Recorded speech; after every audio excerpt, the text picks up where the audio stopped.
Hey guys, it's Mountain Walk, and today we've got another bunch of new decks to go through.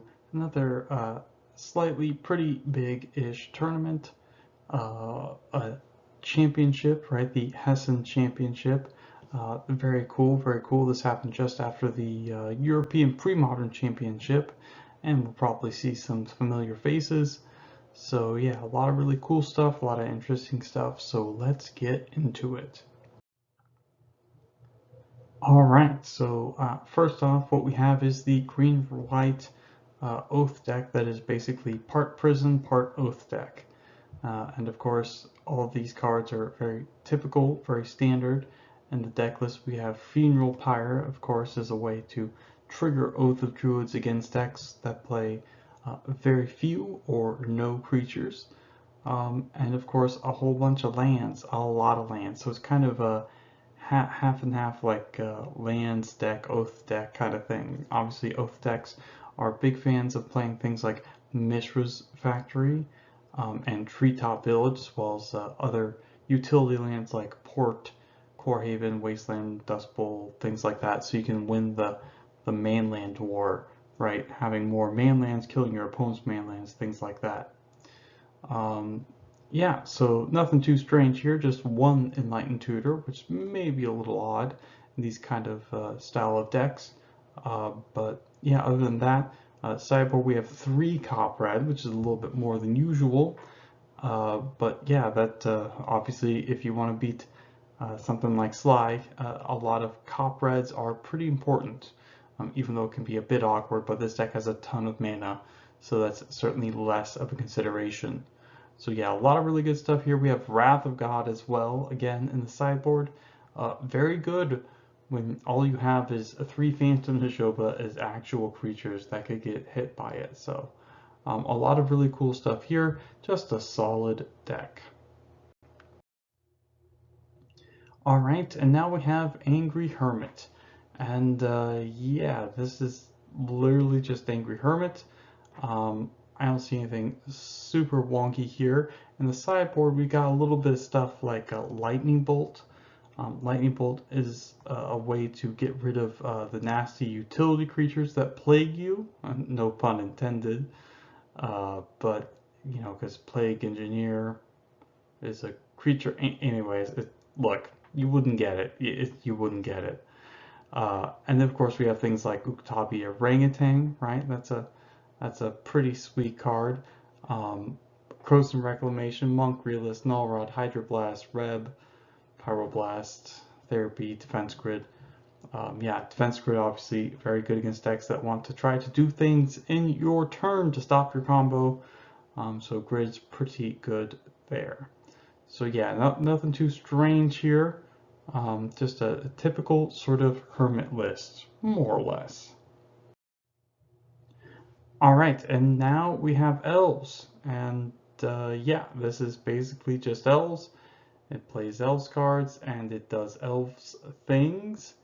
And we got some naturalize and null rods, some tutor targets, some things like crypts and naturalize, which I already just said. But yeah, so again, this is just elves doing elves stuff.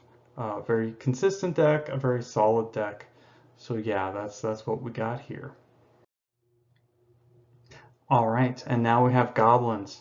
Of course, this person has made the horrible choice of playing goblins and letting it be critiqued by me.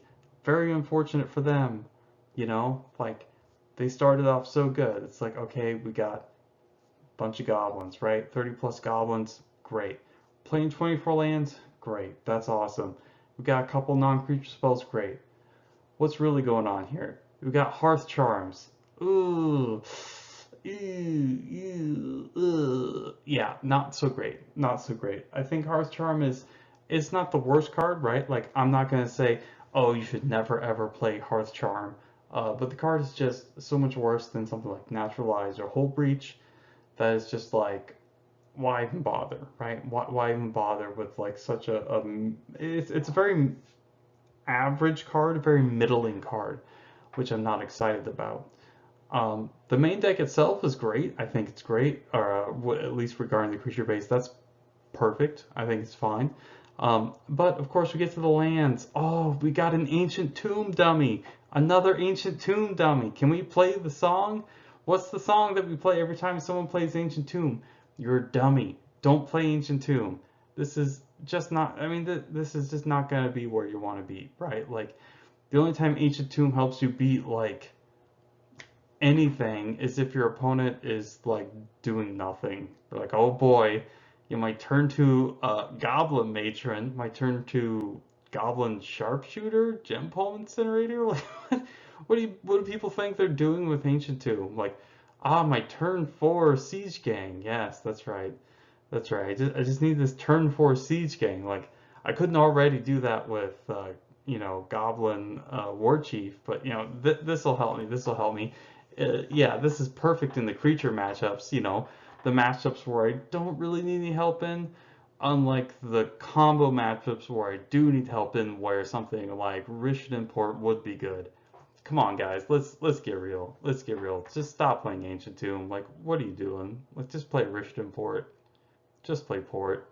Come on, guys. Let's get real. Let's stop screwing around with these cute cards.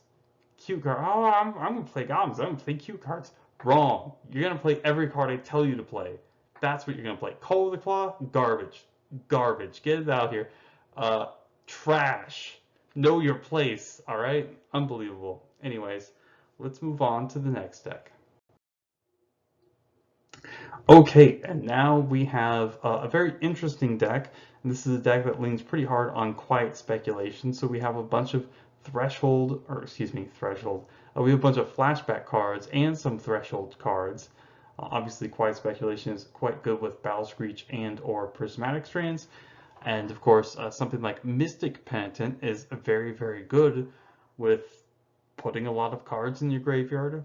Mystic Penitent is certainly a card that I am quite fond of because when I was first starting to play Magic, which is around this time, the first couple of years around Odyssey, I loved Mystic Penitent. I played like a white-blue deck, and it had Mystic Penitent in it. It did all sorts of cool stuff, and I felt really smart. Maybe it was just really fun. I don't know. Anyways, it's not hard to get Mystic Penitent to be a one mana 2/2 flyer vigilance because it's just play spells and do things.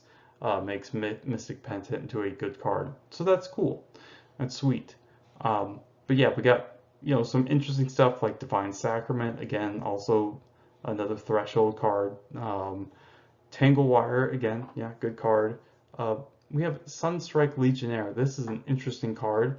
It can help you Alpha Strike. It's not exactly a decent attacker. It's a friggin' Squire, but it is something at least.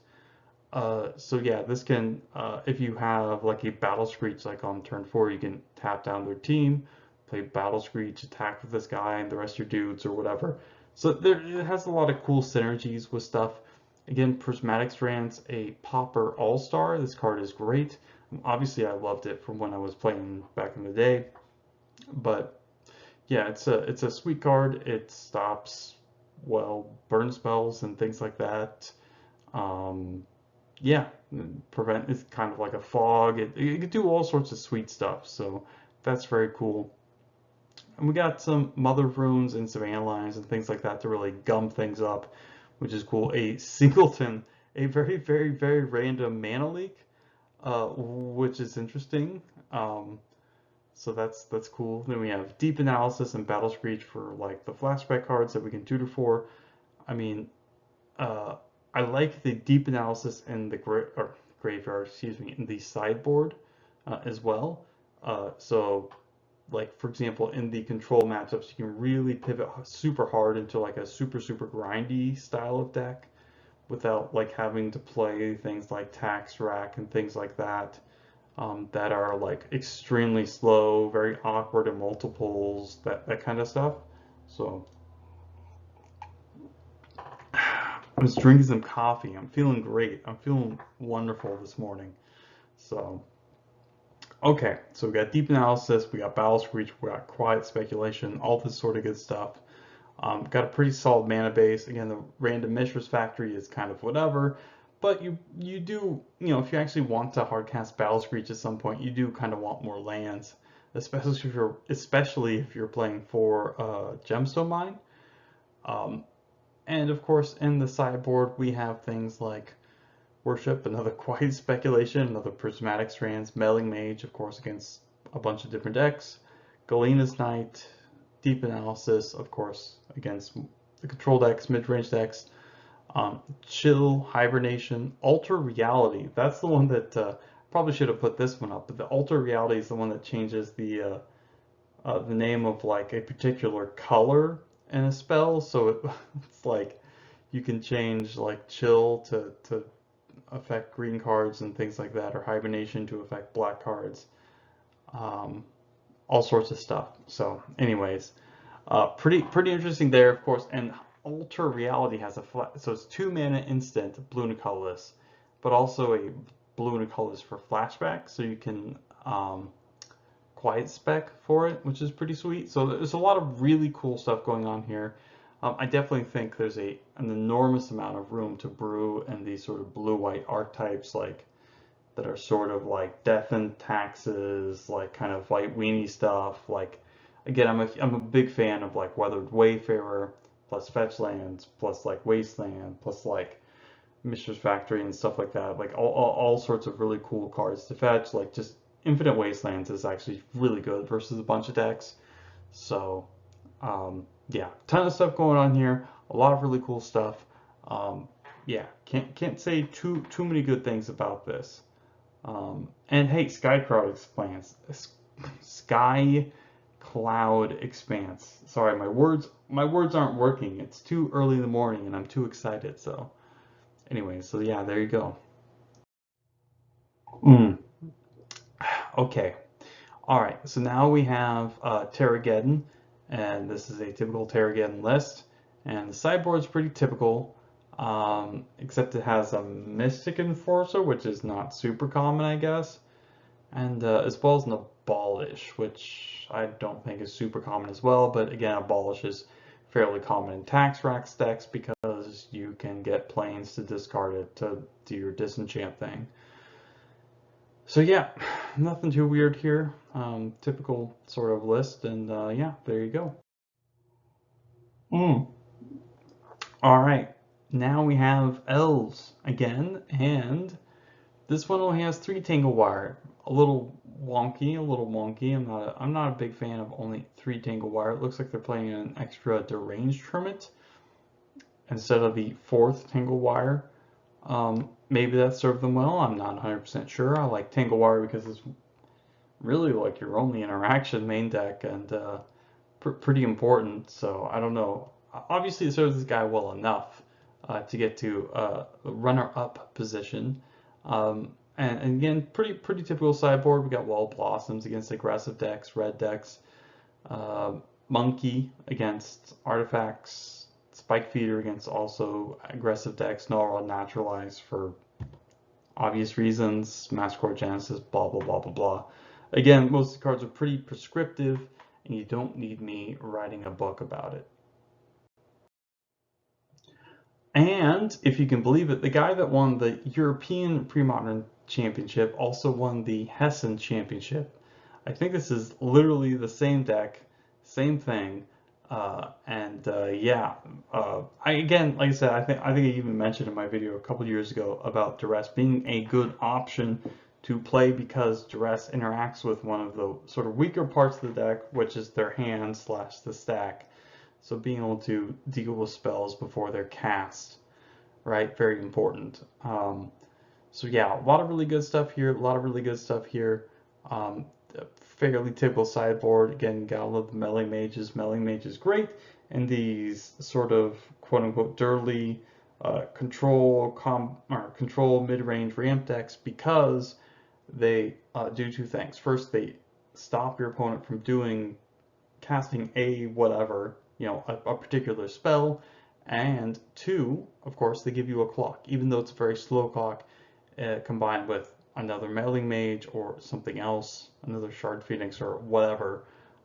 It can at least put a clock on your opponent, put pressure on them before they're able to find an out to all of your lock pieces, which is extremely important. So yeah, a lot of really good stuff there. Can't go wrong with Melee Mage, and of course Gorilla Shaman I love, great against all the artifact decks, pretty good against the tax rack decks too, because you can kill Mox Diamonds and Scroll Racks and things like that, Crypts and all that good stuff. So yeah, but yeah, this is the deck that won again, just like the Oath Parfait deck from literally the last video I did. Same guy won this the next day, I believe. I think it was like Saturday and Sunday or something like that.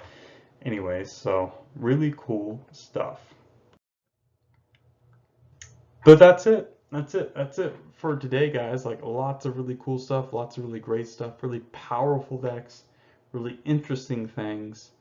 But yeah, not much else to say about that. So great work to all of these peoples who did their things and had fun and all sorts of good stuff.